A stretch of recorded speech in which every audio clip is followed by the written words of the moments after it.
எல்லோருக்கும் வணக்கங்க. நான் பாரம்பரிய ஜோதிடர் பா. ரவிக்குமார். இப்போ நாம் பார்த்துக்கிட்டு இருக்கக்கூடிய ஒரு தலைப்பு பார்த்தீங்கன்னா குரு வக்கர நிவர்த்தி பலன்களை பற்றி தான் இந்த காணொலியில் பார்த்துட்டு இருக்கிறோம்.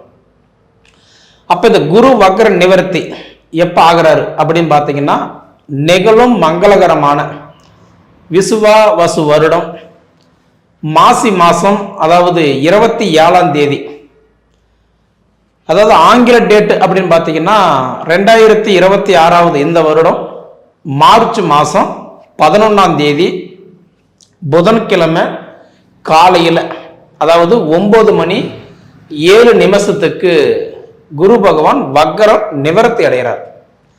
இதில் எங்க அப்படின்னு பார்த்தீங்கன்னா மிதுன ராசியில் தன்னுடைய வாரிசு வீட்டில் இருக்கக்கூடிய குரு, ஏன்னா குருவுடைய வாரிசு தான் புதன். மிதுன ராசிக்கு அதிபதி புதன். அவர் யாருன்னா அந்த குருவுடைய வாரிசு தான். தன்னுடைய மகன் வீட்டில் இருக்கக்கூடிய குரு இப்போ வக்கரம் நிவர்த்தி ஆகிறார். அப்போ இந்த வக்கரம் எப்போ ஆனாரு அப்படின்னு பார்த்தீங்கன்னா 2025 வருடத்தில் டிசம்பர் மாதம் 7ஆம் தேதி குரு பகவான் வக்கரம் அடைஞ்சார். அப்போ கிட்டத்தட்ட இந்த டிசம்பர் மாதம் 7ஆம் தேதியிலிருந்து இந்த மார்ச் மாதம் 11ஆம் தேதி வரை கிட்டத்தட்ட மேச ராசியிலிருந்து இன்னைக்கு மீன ராசி வரை உள்ளவங்களுக்கெல்லாம் பார்த்தீங்கன்னா ஒரு சிலர் சாதகமாக இருக்கும், ஒரு சிலருக்கு பாதகமாக இருக்கும். அது நம்ம எப்படி இருக்கும், இல்லை இதுக்கு மேலே நம்ம எப்படி இருக்கும் அப்படின்றத பற்றி தான் இந்த காணொலியில் பார்க்குறோம். பொதுவாகவே பார்த்தீங்க அப்படின்னா இப்போ குரு பகவான் தன் சொந்த நட்சத்திரத்திலே வந்துட்டார். புனர்பூசம் நட்சத்திரம் 1ஆம் பாதத்தில் இன்னைக்கு வக்கரம் நிவர்த்தி அடைகிறார். இது ஒரு அற்புதமான ஒரு வாய்ப்பு, சரிங்களா? தன்னுடைய நட்சத்திரத்திலேயே புதன் பகவான் வக்கரம் நிவர்த்தி அடைகிறது ஒரு அற்புதமான காலம், சரிங்களா? கிட்டத்தட்ட எனக்கு தெரிஞ்சு பார்க்கும்போது இந்த குரு பகவான் இப்ப வக்கரம் நிவர்த்தி அடைஞ்சிட்டார் அப்படின்னா மேச ராசியிலிருந்து மீன ராசி வரை பிறந்தவங்களுக்கு என்னென்ன மாற்றங்களை கொடுக்க போறாரு அப்படின்றத பத்தி தான் இந்த காணொலியில பார்த்துட்டு இருக்கிறோம்.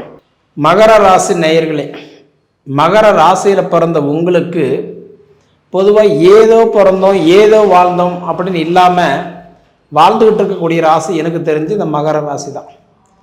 மகர ராசி அதிபதி சனி பகவானா இருந்தாலும் கூட பொதுவாக இந்த குரு பகவான் அப்படின்னு எடுத்துக்கிட்டீங்க அப்படின்னா, அதாவது இப்போ வக்கரம் நிவர்த்தி ஆகிறார். அந்த குரு வக்கர நிவர்த்தின்றது நெக்ஸ்ட் லெவல். இப்போ வருஷன் 3ன்னு வச்சுக்கோங்களேன். இப்போ வருஷன் 4 வரும்போது யாருக்கு நல்லா இருக்குன்னா உங்களுக்கு தான் நல்லா இருக்கு. இதை நான் ஏன் சொல்கிறேன் அப்படின்னா, பொதுவாக அடுத்த லெவலுக்கு நீங்கள் போகக்கூடிய ராசி யாருதுன்னா மகர ராசி தான். இப்போ மிதுன ராசியில் இருக்கிற குரு, அதாவது பார்த்தீங்கன்னா 5ஆம் இடமா துலா ராசி, 7ஆம் இடமா தனுசு ராசி, 9ஆம் இடமா கும்ப ராசி பார்த்துட்டு இருக்கிறார், சரிங்களா? துலா ராசி, தனுசு ராசி, கும்பராசி. இப்போ வருஷன் 3 அப்படின்னு வச்சுக்கோங்க. அடுத்தது வருஷன் 4 அப்படின்னு போகும்போது அடுத்தது விருச்சக ராசி 5ஆம் இடமா பார்ப்பாரு, 7ஆம் இடமா உங்க ராசி தான் பார்ப்பாரு, சரிங்களா? 9ஆம் இடமா மீன ராசி பார்ப்பாரு. இதை ஏன் சொல்றேன்னா, பொதுவாகவே அதாவது ஒவ்வொரு கிரகங்களும் அப்போ அடுத்து மாறிட்டு தான் இருக்கும்.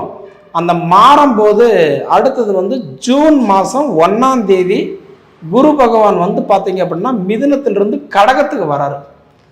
கடகராசி அப்படின்னா தன்னுடைய மகன் வீட்டில் இருந்துட்டு தன்னுடைய மனைவி வீட்டுக்கு வராரு, சரிங்களா? அதாவது கடகராசி அதிபதி சந்திரன் தான் குருவுடைய மனைவி. குரு பகவான் இந்த 12 கட்டத்தில் உச்சமடைகிற ஒரே ஒரு வீடு எதுன்னு பார்த்தீங்கன்னா இந்த கடகராசி தான். கடகராசியில் உச்சமடைஞ்சு உங்கள் ராசியை 7ஆம் இடமா பார்க்கும்போது சூப்பராக வேலை செய்வார், சரிங்களா? அது உங்களுக்கு அப்புறம் கொஞ்சம் விளக்கமாக நான் சொல்கிறேங்க. அதுக்கு முன்னாடி இப்போ குரு பகவான் இயல்பு நிலையில் இல்லை.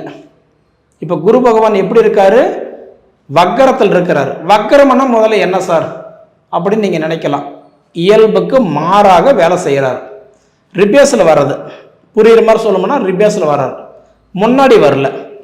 அப்போ குரு பகவான் இப்போ வக்கரத்தில் இருக்கும்போது அப்படின்றது ரிபேஸில் வரும்போது என்ன பண்ணுறாருன்னா எல்லாமே ஆப்போசிட்டாக வேலை செய்வார். அப்போ கிட்டத்தட்ட எனக்கு தெரிஞ்சு மகர ராசிக்காரங்களுடைய நிலைமை கரெக்டாக சொல்லணும் அப்படின்னா 2025 டிசம்பர் மாதம் 7ஆம் தேதியிலிருந்து உங்கள் நேரம் நல்லா இல்லை. யோசிச்சு பாருங்க, டிசம்பர் மாதம் 7ஆம் தேதி, அந்த 1-2 தேதி முன்ன பின்ன என்ன பண்ணியிருப்பாரு?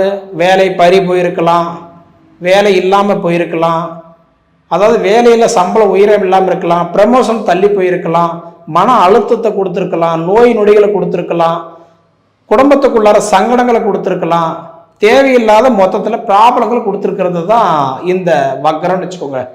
அப்போ பொதுவாகவே உங்கள் ராசியாதிபதி சனி பகவானாக இருந்தாலும் இப்போ குரு பகவான் வக்ரத்தில் போன காலம் இந்த 3 மாத காலத்தில் மகர ராசிக்கு பார்த்தீங்கன்னா எனக்கு தெரிஞ்சு கணவன் மனைவிக்குள்ளார போராட்டம், சங்கடங்கள், மன அழுத்தம், பிள்ளைகளுக்குள்ளார ஒரு ஈகோ, நீ என்ன சொல்றது நான் என்ன கேட்கறது, எனக்கு என்ன சேர்த்து வச்சுட்டீங்க, சம்பாரிச்சு வச்சுட்டீங்களா, அது பண்ணிட்டீங்களா, இது பண்ணிட்டீங்களா அப்படின்ற மாதிரி கணவன் மனைவிக்குள்ளார சங்கடம், மக்களுக்குள்ளார கருத்து வேறுபாடு, நல்லா இருக்கக்கூடிய குடும்பத்தில் பிரிஞ்சு வாழ்றது, அக்கா தங்கச்சி அண்ணன் தம்பி இந்த மாதிரி உறவுகளுக்குள்ளார பண விஷயத்தில் சங்கடம் வர்றது.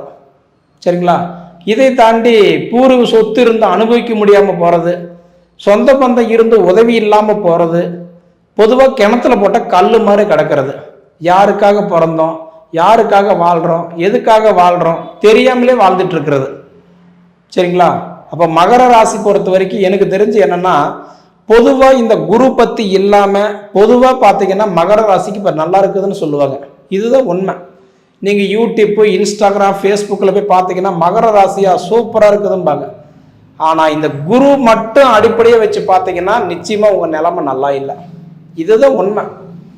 அதுதான் உங்களுக்கு டேட்டே சொல்கிறேன்னே, டிசம்பர் 7ஆம் தேதியிலிருந்து உங்கள் நிலைமை நல்லா இல்லை. படித்த படிப்புக்கு உண்டான வேலை இல்லை, டெம்பரவரியாக வேலை செய்கிறீங்க, பர்மனண்ட் ஆகலை, சம்பளம் உயரம் இல்லை, ப்ரமோஷன் இல்லை, உங்களுக்கு பின்னாடி வந்தவங்க உங்களுக்கு முன்னாடி போயிட்டு இருக்கிறாங்க, உங்கள் பேச்சு கேட்டவங்க நல்லா இருக்கிறாங்க, நீங்கள் நல்லா இல்லை. படிப்பில் தடை, தொழிலில் முன்னேற்றம் இல்லை. பொதுவாக பார்த்தீங்க அப்படின்னா இன்னைக்கு 4 காசு சம்பாதிக்கிறீங்க, வீட்டில் மிச்சம் இல்லை. பொதுவாக இன்னைக்கு உங்களோட நிலைமை எப்படி இருக்குதுன்னா, எதை சாப்பிட்டா நம்ம பித்தம் தெளியுமோ அப்படின்ற மாதிரி. இதெல்லாம் நான் ஏன் சொல்லிட்டு இருக்கிறேன்னா, மகர ராசிக்காரங்களுடைய நிலைமை பொதுவாக இந்த 3 மாத காலமாகவே ரொம்ப மன அழுத்தத்தில் இருக்கிறீங்க. அதாவது முன்னெல்லாம் ஒரு வேலை செய்வீங்க, இப்பெல்லாம் பார்த்தீங்கன்னா இங்கே உட்காந்துருந்தாலும் மற்றதை பற்றி யோசிப்பீங்க. எது நடக்கும், இது நடக்குமா, அது நடக்குமா, நடக்குமா நடக்காதா, போகலாமா வேண்டாமா, ஏன் நமக்கு இப்படி இருக்குது, நம்ம கட்டுக்கோட்டுக்குள்ளார இருந்த ஒரு குடும்பம் இப்போ நம்ம கட்டுக்கோப்புக்குள்ளார இல்லையே, இந்த மாதிரிலாம் நிறைய கேள்விகள் உண்டு. ஓப்பனாக சொல்லணும்னா பைத்தியம் ஒன்று பிடிக்கல. சரிங்களா? ஆனால் ஒரு காலத்தில் வீடுக்குள்ளே காசு வச்சுருந்த காலம் போய் இப்போ வீட்டில் 4 காசு எங்கே இருக்குமோ அப்படின்ற தொலாவர காலத்தில் தான் வந்துட்டீங்க. சரிங்களா?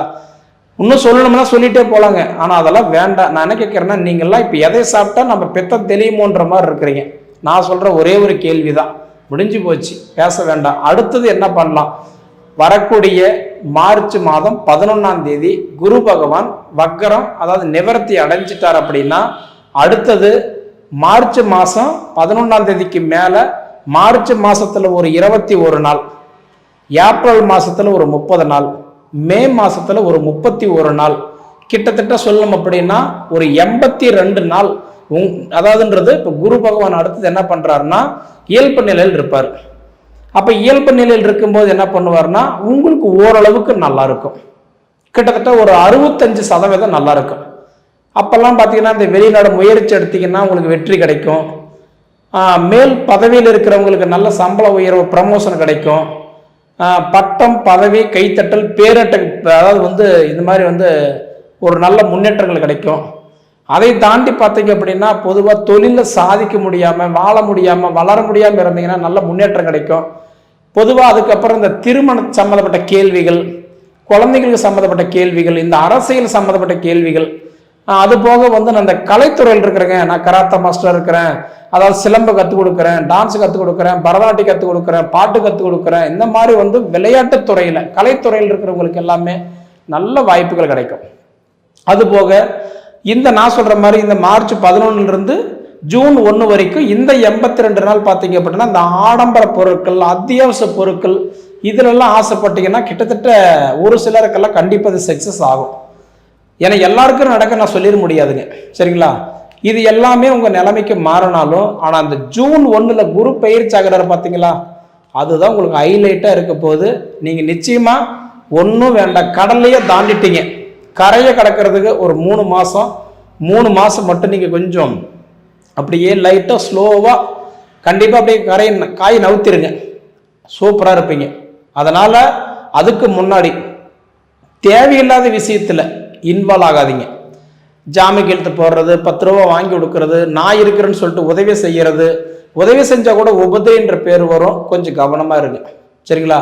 அதனால் நான் சொல்லிக்கிறது என்னென்னா, நல்ல நேரம் வரும்போது பழமொழி சொல்கிற மாதிரி வெண்ணெய் திரண்ட வர நேரத்தில் பானை உடஞ்ச மாதிரி தேவையில்லாத விஷயங்கள் பண்ணாதீங்க. பெண்கள் விஷயத்தில், ஃப்ரெண்ட்ஷிப் விஷயத்தில், வண்டி வாகனத்தில் மற்றவங்களுக்கு உதவி செய்கிறன்ற பேரில் உபத்திரம் பண்ணிக்கிட்டு, கூட்டுத்தொழில் பண்ணிக்கிட்டு தேவையில்லாத உபத்திரம் பண்ணிக்கிறது, கொள்ளைக்கு போனால் கூட கூட்டு வேண்டாம், தனிச்சு பண்ணுங்க. இதெல்லாம் உங்களுக்கு நல்லா இருக்கும். மொத்தத்தில் அதாவது மகர ராசிக்காரங்களோட நிலைமை நல்லா இருக்குது.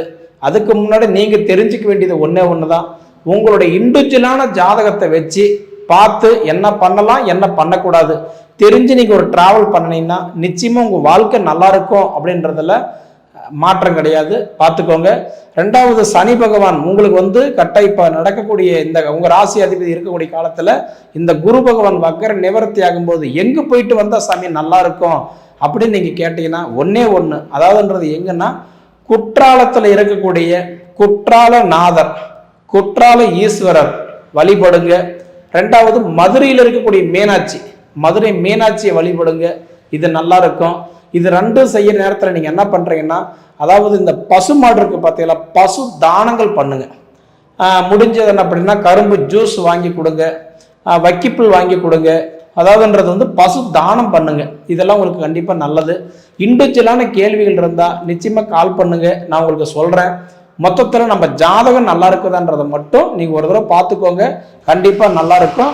உங்கள் ஹெல்த் மட்டும் கொஞ்சம் சீராக வச்சுக்கிறதுக்கு பாருங்கள், சரிங்களா? சரி நேயர்களே, அதாவது உங்கள் பொன்னான நேரத்தை ஒதுக்கி இவ்வளவு நேரம் என்னோட காணொலியை நீங்கள் முழுமையாக பார்த்ததுக்கு மனசுலேருந்து கேட்டுக்கிறேனுங்க. நன்றி.